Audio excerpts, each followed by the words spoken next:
Today on Rifftrains, in honor of 250 subscribers, thank you guys, by the way, you're awesome, I'd like to take a break from Misty Island for a week. The next part will be out next week, I would assume, and do a couple of different things. First of all, something that I believe just a couple of weeks ago I said I would never do, and also something I've been waiting to do for a long time. So sit back, relax, and enjoy. Ooh, I love this. This is the part where I have utterly no idea which episode I'm riffing because of the opening credits. Well, I guess I'll soon find out. Doofenshmirtz Evil Incorporated. Thomas the Tank Engine and Friends is filmed before a live studio audience, as opposed to the Railway series by the Reverend H. Carlson. But I don't want to riff Henry's Forest. Oh, this isn't fair. Oh, I want to riff something genuinely bad. No, I'm not going to do this. I refuse to. No, I guess I kind of have to. So, oh well, here we go. Henry the Green Engine has lived on the island of Sodor for many years. He wouldn't want to be anywhere else.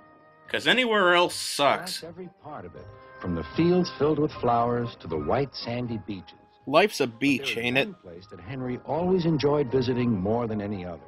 The Sodor Tavern. His driver knew this, too.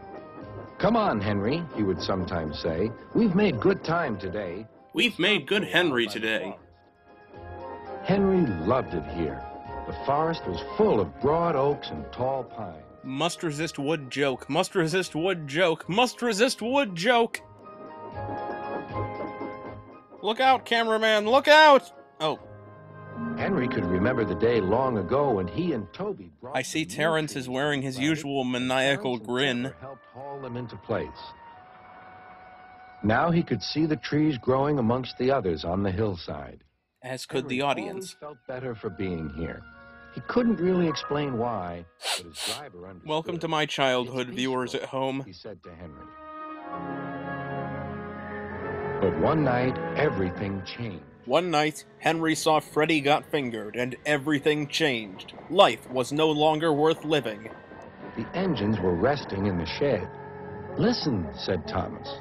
"Can you hear a strange whistling sound?" Yeah, it's the wind. "It's the wind blowing outside our shed," replied Toby. See? Toby knows what's up. Like this before. "Do you know?" Do we know what?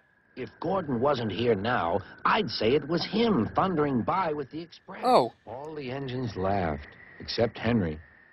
He was still replaying in his head what Tom Green did to that horse.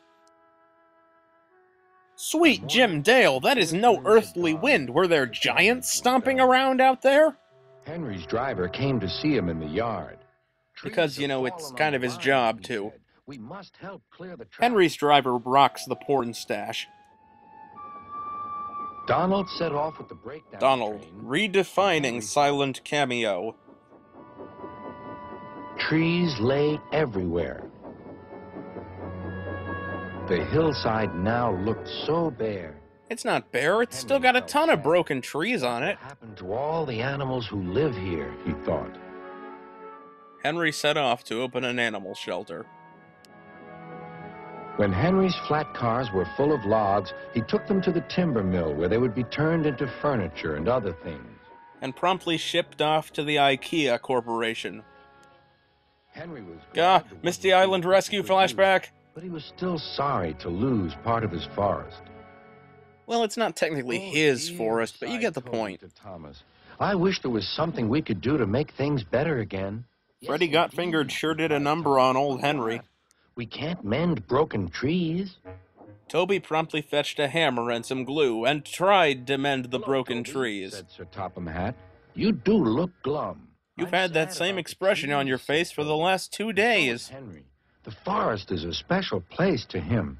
Now and I am sick to death of the word special. Oh, wait, this is earlier. Never mind. Never mind. Important job for you, Toby. I would like you to take some freight cars to the forest. Oh, look, new trees. It's so special for Henry. Wait, must resume riffing attitude. This is the best job I've ever had, said Toby happily. And Toby's such a good friend. Must When Henry mock, returned, must he was scoff and most mock. surprised. There were Terence and Trevor busily helping And the Terence and workmen Trevor clear too? the No, torn no, I stumps see and branches. nothing. Look, Henry, called Terence. We're beginning again. The hillside will look better than ever before. You will see. I can't do it. I'm gonna Henry just stopped watch by the end of forest, this. He can see the new trees growing strong and tall. Sometimes everywhere is very quiet, and at other times Henry can hear leaves rustling or a bird's wing brushing the air. Often he can hear the distant sound of children laughing, and always he is happy here. That's kind of heartwarming. I just found out now that I'm completely incapable of watching that episode without getting all emotional. Wow.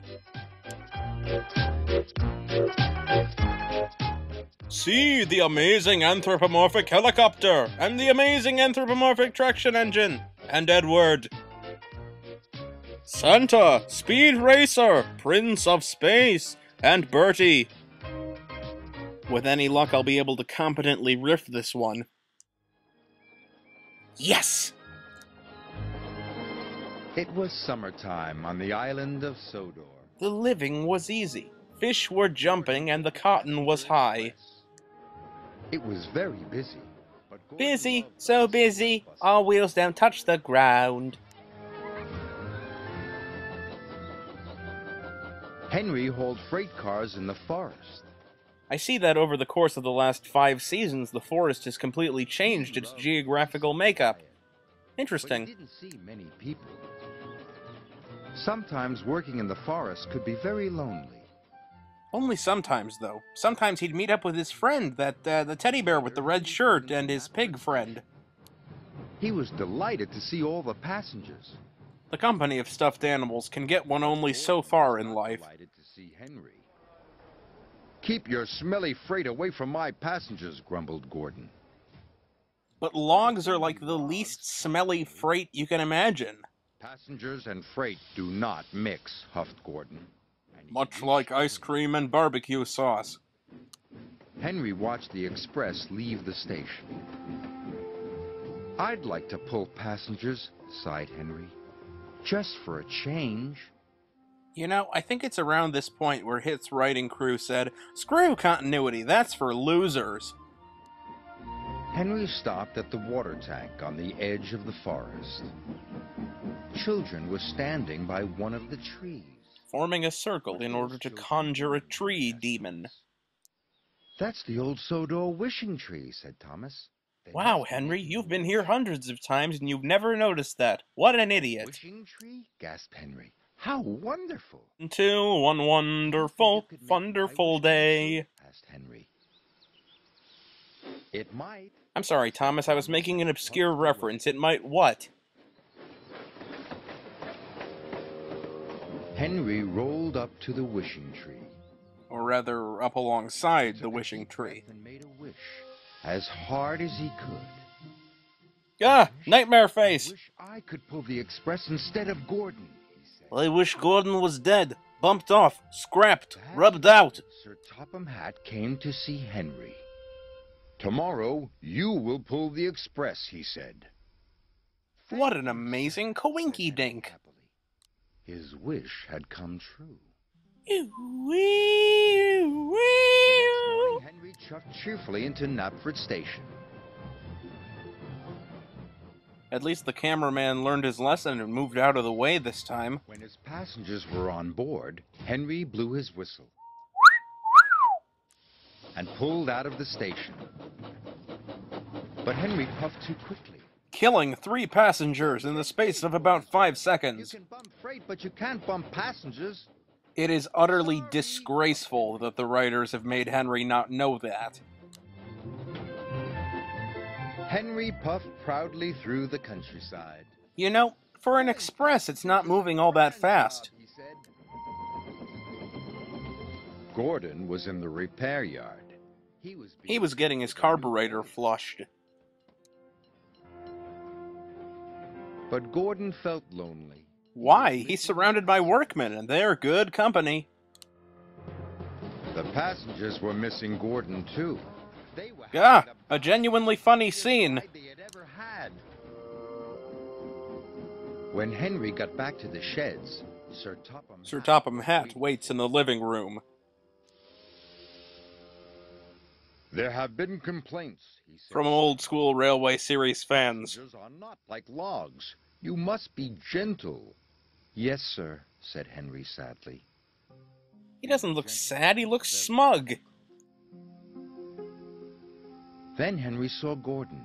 He was looking miserable. You know, Michael, there is such a thing as letting your visuals speak for themselves. This made Henry feel very bad. Lee. The next day, Henry had to collect the dining car. What could possibly go wrong? To be gentle. Wait for it. But he shunted the dining car so hard... They weren't allowed to show it, but a couple of workmen who were working in the dining car just snapped their necks right there. Real funny hit.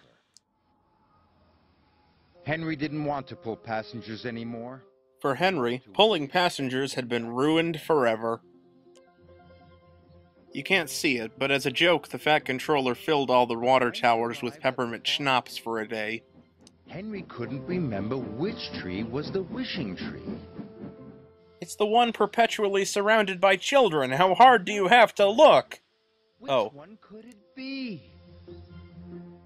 Dull surprise! So he decided to wish on all the trees. But that's I cheating. wish I could pull freight again, he puffed. Dang it, Henry, change expression, you're terrifying. And he wished again. I wish I could pull freight again. I wish I'd never been born. Sir Topham Hatt arrived on board Thomas. What are you doing, Henry? Asked Sir Topham Hatt. He speaks for the audience. Henry told him all about the wishing tree. Which convinced Sir Topham Hatt to have Henry committed. Railways, said Sir Topham Hatt. That's my job. Gordon just needed some The Fat repairs. Controller, He'll be back so tomorrow. badass he uses the wishing tree as a toothpick. The next day, Gordon came back to work. We What know! is new? The passengers were so pleased to see him. No more Henry! No more Henry! No more Henry! No more Henry! Gordon beamed happily for the rest. Haha, I'm better than people. Henry was happy to be back in the peace and quiet of the forest. At The Fat Controller had decreed that Henry may never again leave the forest. Even though Sir Topham Hatt had told him trees don't run railways, Henry wished he would never have to pull passengers ever again. Just in case. Screw you, this episode.